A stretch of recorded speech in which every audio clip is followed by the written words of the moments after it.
Une anthologie des lectures des paroles de Dieu Tout-Puissant.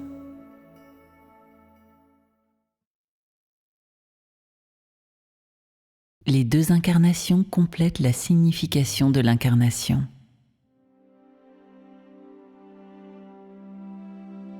Chaque étape de l'œuvre accomplie par Dieu a une signification réelle. Quand Jésus est venu, il était un homme, et lorsque Dieu vient, il est une femme. Ainsi, tu peux voir que Dieu a créé l'homme et la femme pour son œuvre. Et pour lui, il n'y a aucune distinction de sexe.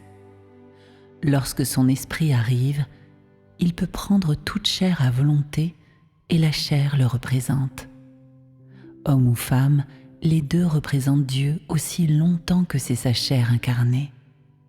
Si Jésus venait et apparaissait comme une femme, en d'autres termes, si une petite fille, non un garçon, devait être conçue par le Saint-Esprit, cette étape d'œuvre aurait quand même été accomplie. Si tel est le cas, l'étape actuelle d'œuvre devrait être complétée par un homme et l'œuvre serait alors tout de même achevée. L'œuvre effectuée dans les deux étapes est significative. Aucune œuvre n'est répétée ou n'entre en conflit avec l'autre. Au moment de son œuvre, Jésus était appelé le Fils unique, ce qui indique le sexe masculin. Alors pourquoi le Fils unique ne figure-t-il pas dans l'étape actuelle ? Ce sont les besoins de l'œuvre qui ont nécessité un changement de sexe. Avec Dieu, il n'y a pas de distinction de sexe. Son œuvre est accomplie selon son désir, n'est soumise à aucune restriction, est particulièrement libre, mais chaque étape a une signification réelle. Dieu a pris chair 2 fois, et il va sans dire que son incarnation dans les derniers jours est la dernière. Il est venu exposer tous ses actes. Si dans cette étape, il ne prenait pas chair pour faire son œuvre personnellement, afin que l'homme en soit le témoin, l'homme resterait toujours avec l'idée que Dieu est seulement homme et non femme. Avant cela, tous croyaient que Dieu ne pouvait être qu'un homme et qu'une femme ne pouvait pas être appelée Dieu, car tous considéraient que l'homme a autorité sur la femme.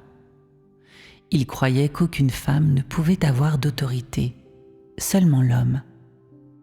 Ils ont même dit que l'homme était le chef de la femme, que la femme devait obéir à l'homme et ne pouvait pas le dépasser. Quand il a été dit dans le passé que l'homme était le chef de la femme, cela se référait à Adam et Ève qui avaient été séduits par le serpent, et non à l'homme et à la femme créés à l'origine par l'Éternel. Bien sûr, une femme doit obéir à son mari et l'aimer, tout comme un homme doit apprendre à soutenir sa famille. Ce sont les lois et les décrets établis par l'Éternel auxquels l'humanité doit se conformer dans sa vie sur la terre. L'Éternel dit à la femme : « Et tes désirs se porteront vers ton mari, mais il dominera sur toi. » Cela fut dit pour que l'humanité, à la fois homme et femme, puisse vivre une vie normale sous la domination de l'Éternel et pour que la vie de l'humanité ait une structure et ne perde pas tout ordre. Par conséquent, l'Éternel a établi des règles appropriées pour guider les actions de l'homme et de la femme, mais elles ne se référaient qu'à toute la création vivante sur la terre et non à la chair incarnée de Dieu. Comment Dieu pourrait-il être égal à sa création ? Ces paroles étaient destinées à l'humanité de sa création. Elles étaient des règles énoncées pour l'homme et la femme afin que cette humanité puisse vivre une vie normale. Au commencement, quand l'Éternel a créé l'humanité, il a créé l'homme et la femme. Par conséquent, sa chair incarnée également a été différenciée entre homme ou femme. Sa décision au sujet de son œuvre n'était pas fondée sur les paroles qu'il a dites à Adam et Ève. Ces deux incarnations furent déterminées en accord avec sa pensée quand il a créé l'humanité au commencement. Cela signifie qu'il a effectué l'œuvre de ces deux incarnations sur la base de l'homme et de la femme qui n'avaient pas été corrompus. Si l'homme applique à l'œuvre de l'incarnation de Dieu les paroles prononcées par l'Éternel à Adam et Ève qui avaient été séduits par le serpent, Jésus ne devrait-il pas aussi aimer sa femme? Dieu est-il encore Dieu alors? Si oui, peut-il effectuer son œuvre? Si c'est mal que la chair incarnée de Dieu soit une femme, n'aurait-ce pas été une grave erreur que Dieu crée la femme?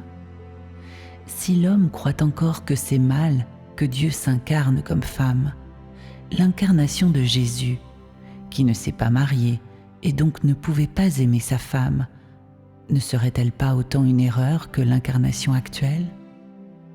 Puisque tu utilises les paroles que l'Éternel a dites à Ève pour évaluer la vérité de l'incarnation de Dieu aujourd'hui, tu dois utiliser les paroles de l'Éternel à Adam pour juger le Seigneur Jésus qui est devenu chair à l'ère de la grâce. Ne s'agit-il pas d'une seule et même chose? Puisque tu juges le Seigneur Jésus par l'homme qui n'a pas été séduit par le serpent, tu ne peux pas juger de la vérité de l'incarnation aujourd'hui par la femme qui a été séduite par le serpent. Cela n'est pas juste. Si tu poses un tel jugement, cela prouve ton manque de rationalité. Les deux fois que l'Éternel est devenu chair, le sexe de sa chair était lié à l'homme et à la femme qui n'avaient pas été séduits par le serpent. Deux fois, il est devenu chair en conformité avec l'homme et la femme qui n'avaient pas été séduits par le serpent. Ne crois pas que la masculinité de Jésus soit la même que celle d'Adam qui avait été séduit par le serpent. Il n'a aucun lien avec lui. Ils sont deux hommes de différentes natures. Assurément, il n'est pas possible que la masculinité de Jésus prouve qu'il est le chef de toutes les femmes seulement et non de tous les hommes. N'est-il pas le roi de tous les Juifs, incluant les hommes et les femmes? Il est Dieu lui-même, non seulement le chef de la femme, mais également le chef de l'homme. Il est le Seigneur de toutes les créatures et le chef de toutes les créatures. Comment pourrais-tu déterminer que la masculinité de Jésus est le symbole du chef de la femme? Cela n'est-il pas blasphématoire? Jésus est un homme qui n'a pas été corrompu. Il est Dieu, il est Christ, il est Seigneur. Comment pourrait-il être un homme comme Adam qui avait été corrompu? Jésus est la chair revêtue par l'Esprit très saint de Dieu. Comment pourrais-tu dire qu'il est un Dieu qui possède la masculinité d'Adam? Alors toute l'œuvre de Dieu n'aurait-elle pas été une erreur? L'Éternel pourrait incorporer au sein de Jésus la masculinité d'Adam qui avait été séduit? L'incarnation actuelle n'est-elle pas une autre œuvre de Dieu incarnée différente de Jésus quant au sexe, mais égale quant à la nature? Oses-tu encore dire que Dieu incarné ne peut pas être une femme parce que c'est une femme qui a été séduite en premier par le serpent? Oses-tu encore dire que Dieu ne pourrait absolument pas devenir chair comme femme parce que la femme est très impure et à l'origine de la corruption de l'humanité? Oses-tu encore dire que la femme doit toujours obéir à l'homme et ne peut jamais manifester ou directement représenter Dieu? Tu n'as pas compris dans le passé. Peux-tu maintenant encore blasphémer l'œuvre de Dieu, en particulier la chair incarnée de Dieu? Si tu ne peux pas voir cela clairement, il vaut mieux que tu veilles sur ta langue, de peur que ta bêtise et ton ignorance ne soient révélées et ta laideur exposée. Ne crois pas que tu comprends tout. Je te dis que tout ce que tu as vu et expérimenté est insuffisant pour comprendre même un millième de mon plan de gestion. Pourquoi alors es-tu si hautain? Le peu de talent et les connaissances minimales que tu as ne peuvent même pas être utilisées dans une seconde de l'œuvre de Jésus. Combien d'expériences as-tu en fait ? Ce que tu as vu, tout ce que tu as entendu durant toute ta vie et ce que tu as imaginé sont inférieurs à l'œuvre que je fais en un instant. Il vaut mieux pour toi ne pas pinailler ni être tatillon. Aussi hautain que tu puisses être, tu n'en es pas moins une créature inférieure à une fourmi. Tout ce que tu as dans le ventre est inférieur à tout ce qu'une fourmi a dans le ventre. Ne pense pas que ta grande expérience et le fait que tu sois devenu un ancien te permettent de parler et d'agir avec une arrogance débridée. Tes expériences et ton ancienneté ne sont-elles pas dues aux paroles que j'ai prononcées ? Crois-tu que tu les aies obtenues par ton travail et ton effort ? Aujourd'hui, tu vois mon incarnation et en conséquence, tu inventes de grandes conceptions desquelles naissent des notions innombrables. Si ce n'était de mon incarnation, peu importe tes talents extraordinaires, tu n'aurais pas autant de conceptions. N'est-ce pas de cela que sont nées tes notions ?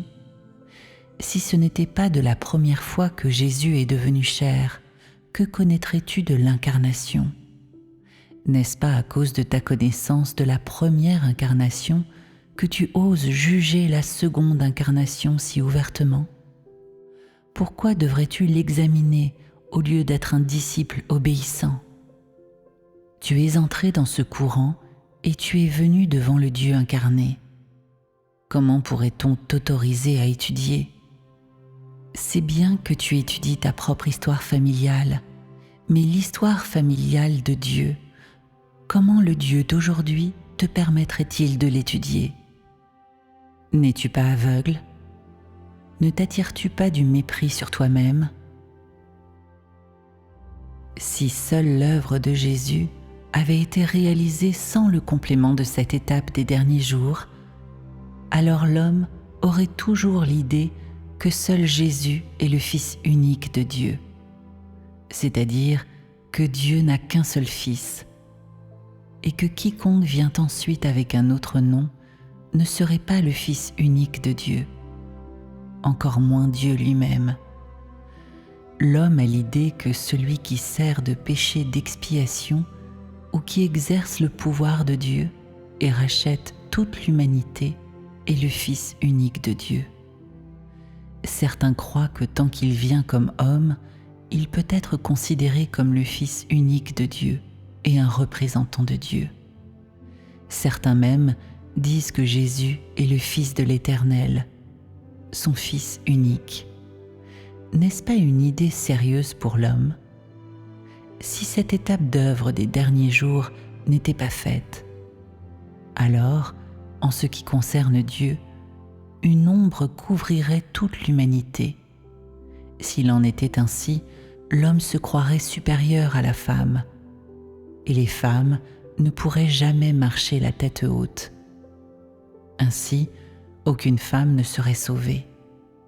Les gens croient toujours que Dieu est un homme, qu'il déteste toujours la femme et ne sauverait pas la femme.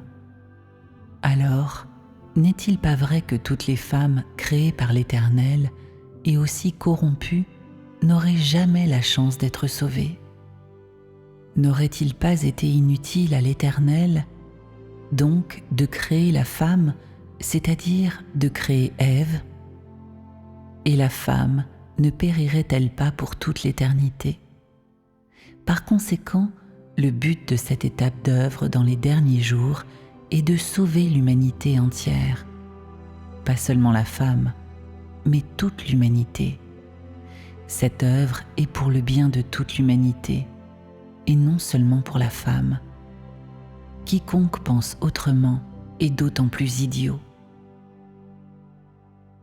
L'œuvre faite dans le présent a fait progresser l'œuvre de l'ère de la grâce, c'est-à-dire que l'œuvre de tous les 6000 ans de plan de gestion a progressé. Bien que l'ère de la grâce soit terminée, l'œuvre de Dieu a continué à progresser. Pourquoi est-ce que je dis maintes et maintes fois que cette étape d'œuvre est fondée sur l'ère de la grâce et sur l'ère de la loi? Cela signifie que l'œuvre d'aujourd'hui est la continuation de l'œuvre effectuée dans l'ère de la grâce et une élévation de l'œuvre de l'ère de la loi. Les trois étapes sont étroitement liées entre elles et sont reliées l'une à l'autre. Pourquoi est-ce que je dis aussi que cette étape d'œuvre est fondée sur celle réalisée par Jésus? Si cette étape n'était pas fondée sur l'œuvre accomplie par Jésus, alors dans cette étape actuelle, la crucifixion, c'est-à-dire l'œuvre de la rédemption déjà accomplie, devrait encore être réalisée. Cela n'aurait aucun sens. Par conséquent, ce n'est pas que l'œuvre soit terminée, mais que l'ère a progressé, et l'œuvre est encore plus haute qu'auparavant. On pourrait dire que cette étape d'œuvre est fondée sur l'ère de la loi et sur le roc de l'œuvre de Jésus. L'œuvre progresse étape par étape, et l'étape actuelle n'est pas un nouveau commencement. Seule la combinaison des trois étapes d'œuvre peut être considérée comme le plan de gestion de 6000 ans. Cette étape est édifiée sur le fondement de l'œuvre de l'ère de la grâce. Si ces deux étapes de travail ne sont pas reliées, pourquoi n'y a-t-il pas de crucifixion dans l'étape actuelle? Pourquoi est-ce que je n'assume pas les péchés de l'homme? Je ne suis pas venu par la conception du Saint-Esprit, ni ne serai crucifié pour assumer les péchés de l'homme. Au contraire, je suis ici pour châtier l'homme directement. Si je n'ai pas châtié l'homme après la crucifixion, et si maintenant je ne viens pas par la conception du Saint-Esprit, alors je ne serai pas qualifié pour châtier l'homme. C'est précisément parce que Jésus et moi sommes un que je viens directement pour châtier et juger l'homme. Cette étape d'œuvre repose entièrement sur l'étape précédente. C'est la raison pour laquelle seule une telle œuvre peut amener l'homme au salut étape par étape. Jésus et moi venons du même esprit. Bien que nos chairs ne soient pas liées entre elles, nos esprits sont un. Si ce que nous faisons et l'œuvre que nous accomplissons ne sont pas les mêmes, nous sommes semblables en essence. Nos chairs prennent des formes différentes, et cela est à cause du changement dans l'air et du besoin de notre œuvre. Nos ministères ne sont pas semblables, de sorte que l'œuvre que nous apportons et le tempérament que nous exposons à l'homme sont également différents. Voilà pourquoi ce que l'homme voit et reçoit aujourd'hui est différent du passé. Il en est ainsi en raison du changement d'air. Bien que le sexe et la forme de leur chair diffèrent, et bien que leur famille de naissance diffère, ainsi que leur ère de naissance, leurs esprits sont un. Bien que leur chair ne partage pas une relation sanguine ou physique d'aucune manière, cela ne nie pas qu'ils soient les chairs incarnées de Dieu à deux périodes différentes de temps. C'est une vérité indéniable qu'ils soient les chairs incarnées de Dieu, même s'ils ne partagent pas la même lignée ou un langage humain commun.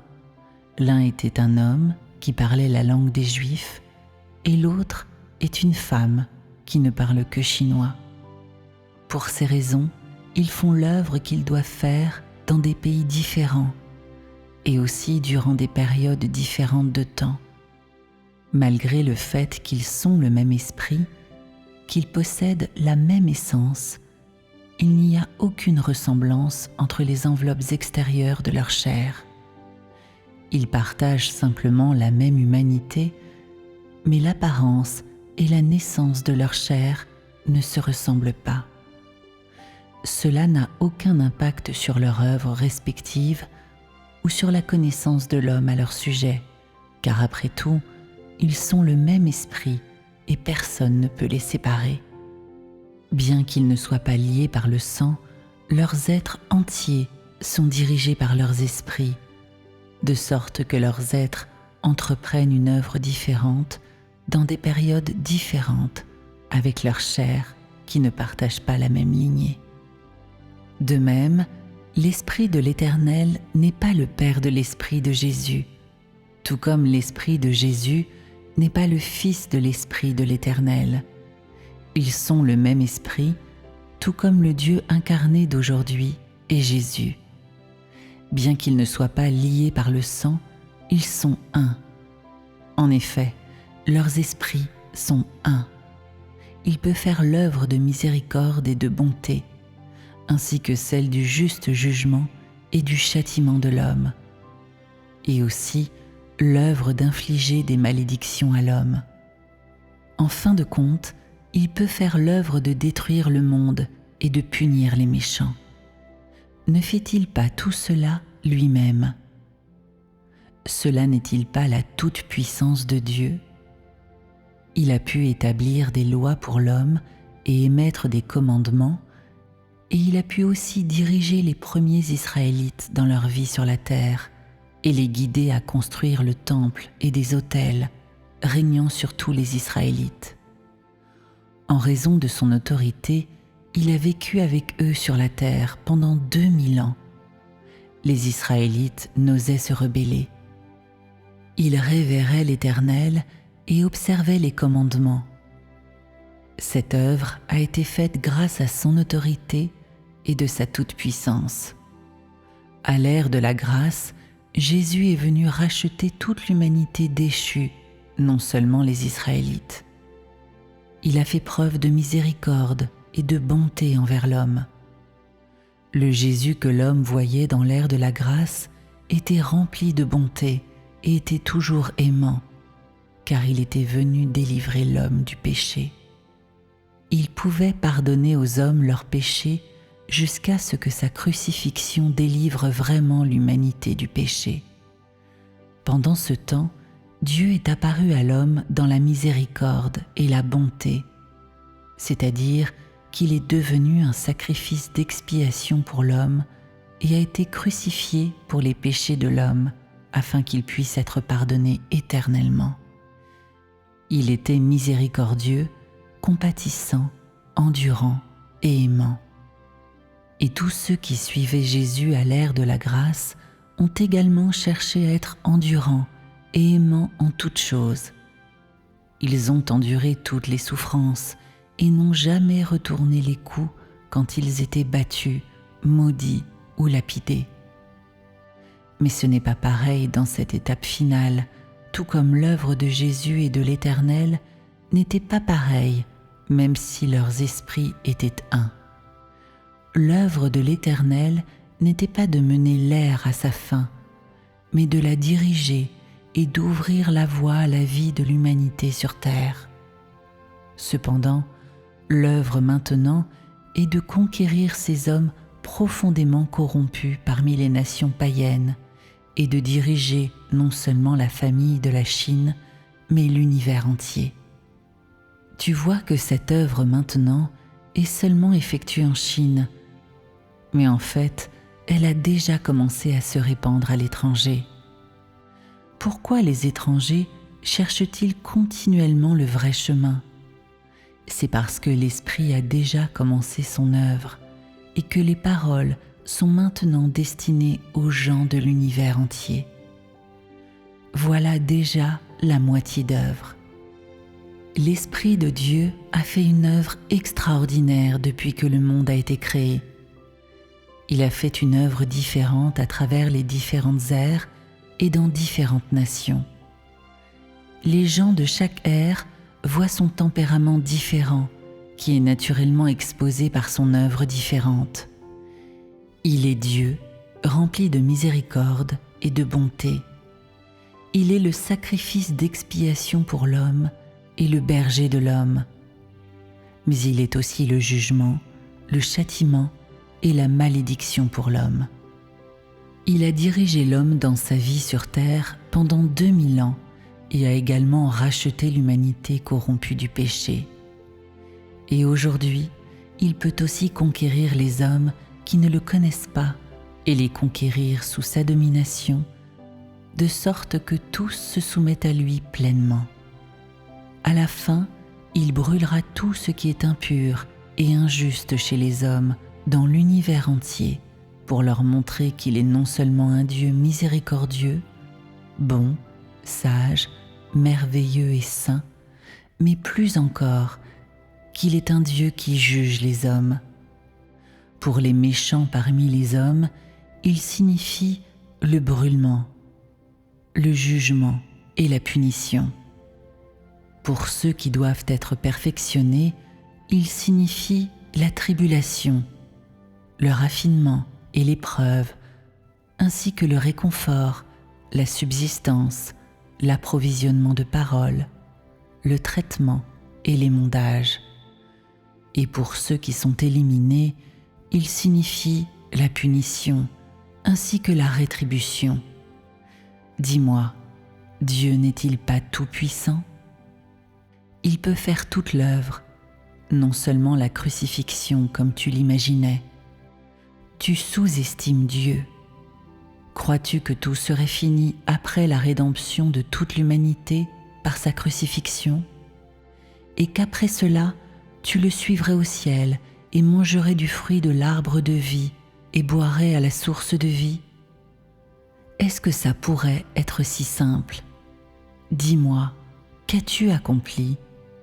As-tu la vie de Jésus? Tu as été racheté par lui, en effet, mais la crucifixion fut l'œuvre de Jésus lui-même.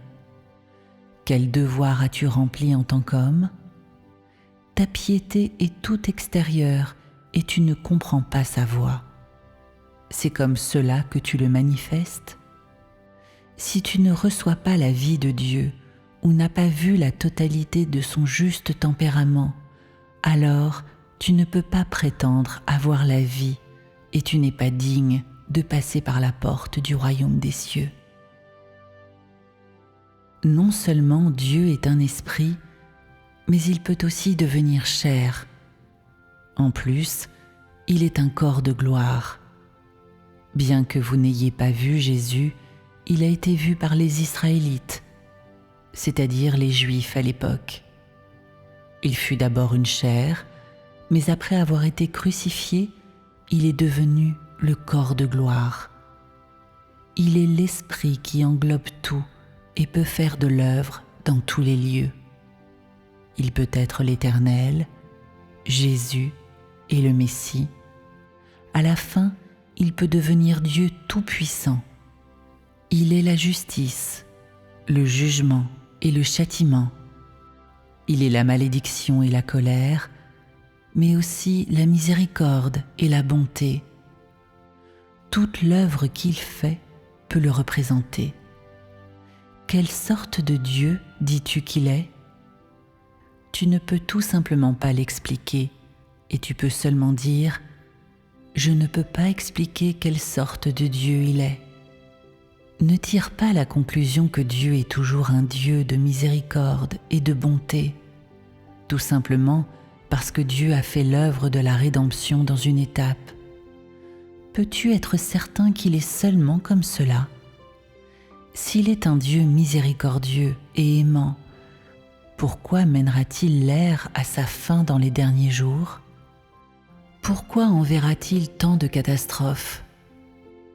Si c'est comme tu le penses, c'est-à-dire qu'il est miséricordieux et aimant envers l'homme jusqu'à la fin, même jusqu'à l'ère finale, pourquoi alors enverra-t-il des catastrophes du haut des cieux? S'il aime l'homme comme lui-même et comme son Fils unique, pourquoi enverra-t-il des fléaux et des grêlons du haut des cieux? Pourquoi permet-il que l'homme souffre de la famine et de la peste? Pourquoi permet-il que l'homme souffre de ces catastrophes? Aucun d'entre vous n'ose dire quelle sorte de Dieu il est, et aucun ne peut l'expliquer. Es-tu certain qu'il est l'Esprit? Oses-tu dire qu'il est la chair de Jésus? Et oses-tu dire qu'il est un Dieu qui sera à jamais crucifié pour l'homme?